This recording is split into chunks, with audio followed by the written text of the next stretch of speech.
예니퍼마텍 주주분들 반갑습니다. 박선생입니다. 자, 현재 89,200원대의 흐름을 보여주면서 9만원 전후의 움직임을 좀 가져가고 있습니다. 자, 상승 이후에 지금 조정이 조금 나오고 있는데 고점 대비 조금 눌린 그런 위치에 지금 서 있습니다. 자, 지금 주가 이런 흐름이 왜 가고 있는지가 좀 중요할 수밖에 없겠죠. 최근 이 종목의 핵심은요, 결과적으로 DD1 제로라는 임상이 있었습니다. 48주에 대한 탑라인이 5월에 바로 잡혀 있다는 거예요. 그런데 이런 기대감이 조금 있지만 주가는 한번 급등 이후에 강하게 못 가는 흐름을 유지하고 있습니다. 자, 여기서 우리가 호재가 있는데 지금 조정이 가고 있다는 건 결과적으로 아직까지 반영 전이 아니라 기대가 먼저 당겨지면서 물량이 소화가 되고 있는 그런 구간을 가져가고 있다는 거예요. 그래서 오늘은 이런 이슈가 왜 지금 같은 조정을 만들면서 어떤 조건 위에서 다시 한번 위를 향해서 만들어 갈 수 있을지, 그리고 우리가 어디에서 수익을 좀 만들어 갈 수 있을지, 그런 중요한 이야기를 좀 드릴 테니까 10분 정도만 집중 부탁드리고요. 좋아요 한 번씩만 눌러주시면 감사드리겠습니다. 자, 우리가 지금의 흐름이 좀 약한 겁니까? 그렇다고 정말 끝난 거냐고요? 끝났으면 우리가 급등 이후에 회복이 나올 때마다 어떻습니까? 바로 무너졌어야 됐어요. 하지만 주가가 흔들리는데도 완전한 붕괴로 이어지지는 않고 있습니다. 여기서 우리가 좀 중요한 포인트가, 기대가 바로 가장 큰 재료가 눈앞에 있는데 주가는 지금 그 재료를 기다리면서 계속적으로 이런 흔들림을 만들어 간다는 거죠. 자, 이런 흔들림 속에서 지금 종목 같은 경우에는 우리가 데이터 일정이 결과적으로 주가를 만드는 구조를 갖고 있습니다. 그러면서 자, DD1 제로, 이 DD1 제로가 48주 결과를 예고했고요. 시장도 그 시점을 분수령으로 볼 겁니다. 그러면 주가는 앞으로 어떻게 움직이느냐, 이런 것들이 좀 중요할 수밖에 없겠죠. 결과적으로 발표 전에는 기대가 먼저 당겨진다는 거예요. 그래서 급등이 한번 나옵니다. 그리고 나서 이런 구간을 좀 거쳐가면서 물량을 소화하는 구간을 만들어 간다는 거죠. 자, 이럴 때 우리 같은 개인들이 흔들릴 수밖에 없죠. 급등 다음 날 돌파로 착시가 생기니까 추격이 붙습니다. 막 붙어요. 그 뒤에 이런 조정이 나오면 어때요? 다시 한번 진짜 이탈처럼 보이면서 공포로 물량을 던집니다. 그 다음에 되돌림이 나온다는 거예요.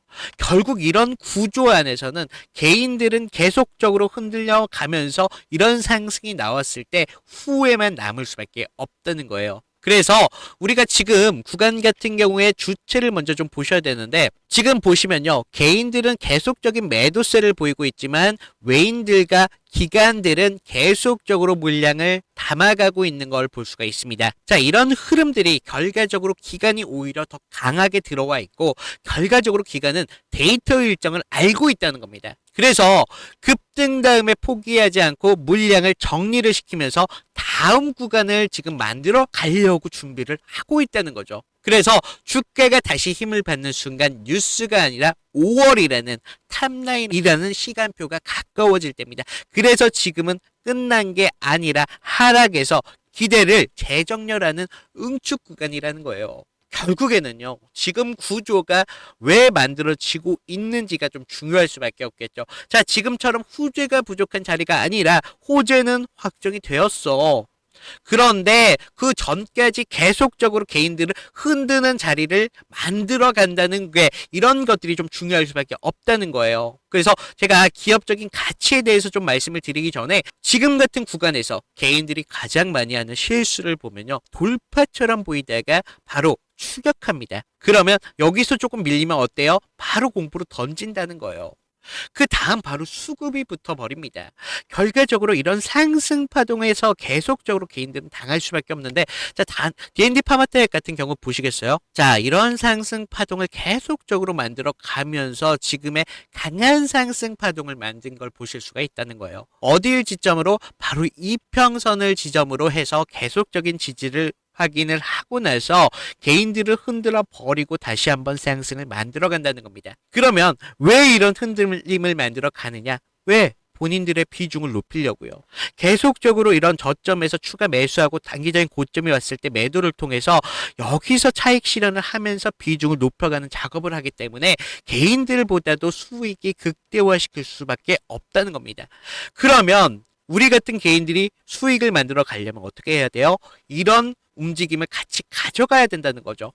그러면서 우리들도 같이 비중을 높이면 돼요. 그러면 수익이 10%를 만들어질 거를 50%, 100%까지 만들어 갈 수 있다는 겁니다. 그런데 우리가 지금 오늘은 수요일이죠. 내일 같은 거래일이 목요일입니다. 목요일은요, 장 마감 전에 강한 움직임을 가져가기 정말 좋은 날이라는 겁니다. 그래서 목요일 같은 경우에는 강한 흐름이 나올 수밖에 없는데, 제가 그동안 이런 부분들에 있어서 계속적으로 기준을 잡아드렸다는 거예요. 하지만 제가 이렇게 영상으로 좀 잡아드리다 보니까 어때요? 장 중에 보통 이런 움직임들이 나오는데, 이런 장 중에 대처를 못 하신다는 거에 대한 문제가 생겼다는 거죠. 그래서 이제는 방법을 좀 바꿔서요, 앞으로 여러분들이 실시간으로 좀 대처하실 수 있도록 어떻게 위에 있는 제 개인 번호로 문자로 바로 보내드린다는 겁니다. 그래서 어떤 타점을 보여드리냐? 제가 장중에 확인하는 방법이 있어야 되겠죠. 그래서 최근 조정 기준 가격으로 장중에 한번 가격이 깨지는지, 그리고 이탈인지 연장적인 하락인지 휩소를 본다는 거예요. 그래서 연장 하락이 나왔을 때 이탈 뒤에 반등이 약해집니다. 그러면서 되돌림이 짧고 호가가 비어지는 상태를 만드는데, 휩소는 다르다는 거예요. 이탈 뒤에 매수 호가가 빠르게 치고 올라오면서 되돌림이 연속적으로 반복이 됩니다. 이때는 받는 주체가 살아있다는 거고, 결과적으로 매물대를 테스트한다는 겁니다. 돌파는요, 양봉 하나로만 보면 안 된다는 거예요. 진짜 돌파는 상단을 찍고도 아래로 즉시 밀리지 않으면서 매수 체결이 어때요? 계속적으로 지속이 되는지, 가격이 눌리지 않는지 우리가 상태가 동반이 돼야 된다는 겁니다. 그래서 이런 부분들에 있어서 그동안 타점을 못 잡았던 분들이 이제는 기준을 좀 잡으셔가지고 우리가 수익 만들어야 되잖아요. 그래서 방법 간단해요. 아까 제가 보여드렸던 010-2472-650으로 아래에 있는 좋아요, 구독 눌러주시고 위에 있는 번호로 구독 인증 정도만 부탁을 드린다는 거예요. 저도 제가 무료로 드리고 있는 만큼 좋아요, 구독 정도만 부탁을 드린다는 거예요. 그러면서 하나의 당부의 말씀을 좀 드리면요. 자, 제가 드리는 기준을 여기에 드렸어요. 그런데 더 올라갈 것 같아. 더 올라갈 수도 있어요. 하지만 기준 정도만 좀 지켜달라는 겁니다. 왜냐? 여기서 물리시는 분들이 허다하기 때문에. 그래서 제가 이런 기준점 같은 것들을 놓치지 않기 위해서 타점을 어떻게 잡아가면서 우리가 대응이라는 걸 어떻게 하는지 좀 영상으로 좀 보여드리면요. 자, 먼저 하나오션을 좀 보실 텐데, 하나오션 같은 경우는 제가 어떻게 문자를 드렸냐면 1월 5일 날이었습니다. 월요일이었죠. 11만 8천 원에 좀 잡으셔라. 그러면서 목표가 14만 5천 원대까지 공략을 해야 된다라고 말씀을 드리면서 기간 매집 포착 확인했고 정배열 전환 초입이다라고 말씀을 드렸어요. 그래서 1월 5일 날을 좀 보시면 이날이었습니다. 시가 11만 4,900원에 시작했는데 제가 얼마에 잡으라고 했죠? 11만 8천 원에는 잡으셔라 라고 말씀을 드렸습니다. 그러면서 14만 5천 원대까지 잡아드렸는데 여기까지 좀 잡아드렸죠. 자, 당시 이 미해군 MRO 사업 본격 진출이라는 강력한 모멘텀이 있었다는 거예요. 단순히 배를 만드는 게 아니라 유지, 그러면서 보수라는 고부가 가치에 대한 산업으로 체질이 좀 바뀌고 있는 중이었었는데, 여기에 지금 북미양 함정 수출들에 대한 기대감까지 좀 더해지면서 산업 전체에 대한 파이가 좀 많이 몰렸습니다. 그래서 이평선이 좀 정배열이 하는 흐름을 좀 확인을 하면서 그때 거래량도 소폭 상승하는 흐름이 좀 보였어요. 그래서 그날 호가 또한 강하게 나오고 있었다는 걸 봤었습니다. 그래서 이런 부분들 때문에 주포들이 물량을 모아가는 흔적들이 너무나 좀 명확하기 때문에 우리가 눌림목에서 좀 차분하게 비중을 채우셨던 분들은 이미 수익권까지 충분히 도달하셨다는 거예요. 그래서 우리가 다음 종목을 좀 보시면 GST인데요. GST는 사실 수익보다도 대응이 좀 더 중요했던 종목인데, 제가 이날 또 어떻게 드렸냐면 1월 6일이었습니다. 1월 6일 날 이렇게 드리면서 GST 향후 구간에 대한 전량의 매도와 리스크가 관리가 필요하다. 그러면서 이격이 과열됐고 매도 수급이 집중되고 있습니다. 수익에 대해서 확정을 지으세요라고 말씀을 드렸습니다. 자, 언젠지 보여드리면 1월 6일 화요일이었습니다. 이날 전 고점이었죠. 전날 1월 5일 날 최고 32,800원을 찍으면서 좀 강한 이런 흐름을 좀 보면서 조금 말씀을 드렸는데, 자, 이날 어떤 이슈가 있었냐면요. 당시 엔비디아 열풍으로 AI 데이터 센터에 대한 열기가 굉장히 뜨거웠습니다. 그래서 기존 공냉식의 한계를 넘어서 이제 액체 냉각에 대한 기술이 핵심적으로 좀 부각이 됐었던 거예요. 그래서 이런 흐름들이 좀 단기적으로 기대감이 차트에 너무 빠르게 반영이 되면서 이격이 좀 많이 벌어졌다는 거예요. 그래서 호가창에서도 꽤나 매도 물량들이 심상치 않게 쏟아졌습니다. 그래서 우리가 여기서는 더 이상 욕심부릴 자리가 아니다. 그래서 일단은 우리가 좀 챙겨야 되는 자리라고 말씀을 드렸다는 거예요. 결국 이후에 큰 변동성까지 좀 나와주면서 흔들렸지만 저희는 이미 수익까지 확정을 지었다는 거예요. 그래서 좀 여기서 우리가 좀 안전하게 계좌를 오히려 지킬 수 있는 계기가 되었다는 겁니다. 그리고 좀 다음 종목을 좀 보셔야 될 게, 자, ABL 바이오입니다. 제가 이날 어떻게 문자를 드렸냐면요. ABL 바이오 18만 8천 원에서 잡으셔라. 목표는 24만 5천 원대까지 좀 잡으셔라 라고 말씀을 드렸는데 1월 23일 금요일이었습니다. 언제였냐? 바로 이때였다는 거예요. 1월 23일 금요일 날 좀 잡아드리면서 우리가 좀 조금 목표가까지 어느 정도 잡았다는 겁니다. 자, 1월 23일 이때였죠. 시가 18만 원에 시작해서 제가 18만 8천 원에 잡으셔라 라고 말씀을 드렸죠. 그러면서 24만 5천 원대까지 잡으셔라 라고 말씀을 드렸는데 거의 고가 전에서 좀 잡아드렸습니다. 그래서 매물 소화 과정이 좀 임박했기 때문에 우리가 슈팅에 대한 그런 시그널이 임박했다라고 말씀을 드렸습니다. 그래서 많은 분들께서 좀 수익을 좀 보셨는데 이때 어떤 이슈가 있었냐면요. 기술 수출의 계약에 대한 산업적인 신뢰도가 차트에 먼저 드러나고 있었다는 거예요. 그래서 매물대 소화 과정이 좀 길었지만 특정 가격대를 지켜주는 하방에 대한 견직성을 좀 보여주면서 뉴스가 나오기 전에 차트가 이미 구조적으로 성공이라는 것을 예고를 했다는 겁니다. 결국 25만 원대까지 큰 수익을 좀 만들면서 우리한테 좀 수익으로 만들어진 종목이 될 수밖에 없었는데 결과적으로 제가 이렇게 타점을 좀 복귀를 해드렸습니다. 자, 여러분들 어때요?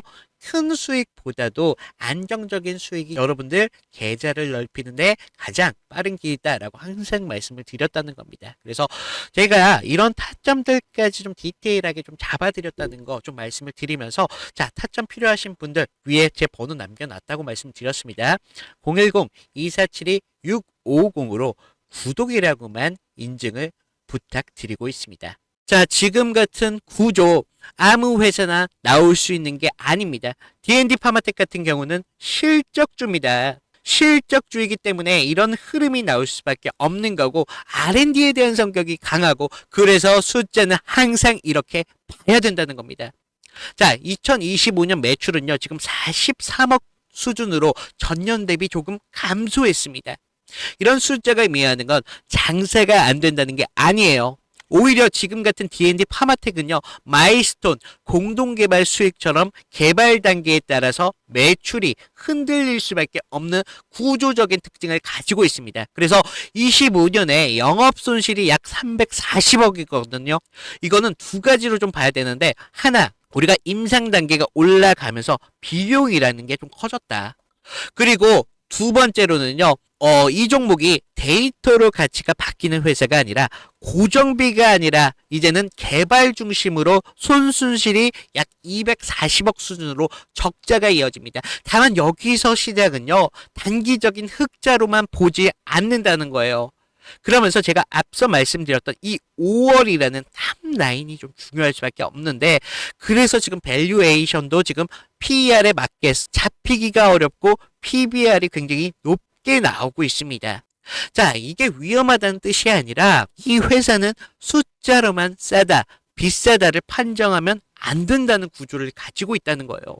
그래서 앞서 말씀드렸던 DD1 제로라는 이런 것들이 좀 중요할 수밖에 없겠고 48주라는 탑라인이 앞으로 예고되어 있습니다. 그렇기 때문에 그 결과가 사업화와 기술 이전 논의에 직접적으로 영향을 줄 수밖에 없습니다. 섹터도요. 지금은요. 비만과 대사질환이라는 관심사가 좀 높기 때문에 동종에서도 지금 데이터 일정 하나로 주가가 크게 움직이지는 않고 있어요.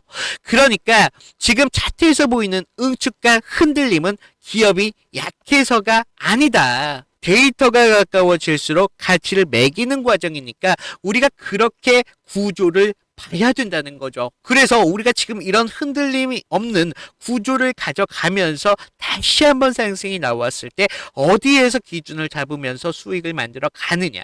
그러면서 또 하락이 나왔을 때 어떻게 대처를 할 것이냐. 대응이라는 게 중요할 수밖에 없다는 겁니다. 그래서 이런 부분 제가 혹시 놓쳤었던 분들을 위해서 다시 한번 말씀드리면 위에 제 개인 번호 남겨놨어요.